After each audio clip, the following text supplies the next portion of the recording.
Hey guys, I'm Steven. I'm Chris. Jose. And I'm Matt. And our design project for ME154 was a bottle opener. So traditional bottle openers, they're very easy to lose because they're so small. In addition, they're much closer to the bottle cap, so if they slip, you might cut your finger on the bottle cap, and that might hurt you, right? So we wanted to make a project that's much safer to use, more efficient, and something that you won't lose as easily. Okay, so our original specifications called for the use of a 6061 aluminum alloy, but our prototype here is mainly to show the motion that our mechanism goes under, so we built it using simple cardboard.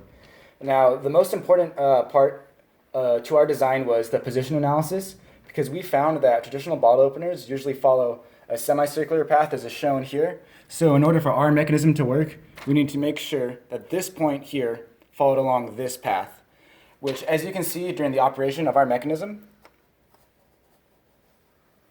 that it does follow along that path, and along this motion, this point here will make contact with the bottle cap and remove it.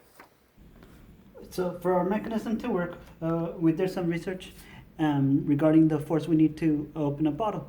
So from our research, the ranges were from 400 to 500 pounds, and that's when we decided to go with the 520-pound force for our mechanism. The tip of the triangle for our mechanism had to be designed to withstand a 520-pound force.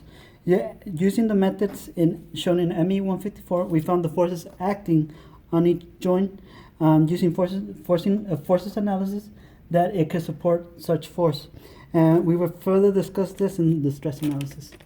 So using the 520-pound force to open the bottle, we want to calculate each stress for each link and joint to see if they meet the requirements for the factory of safety. So since this is aluminum 660 and it has a ductile, and it is a ductile material with a yield strength of 270 megapascals, using the techniques we learned in class, we found the factors of safety for each joint and link, and we found them to be well in range of what the factors of safety should be.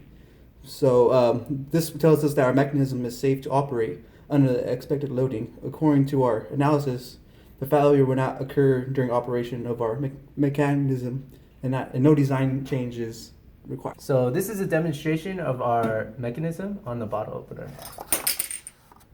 So as you can see, if it was actually made out of aluminum, it would have actually opened the bottle.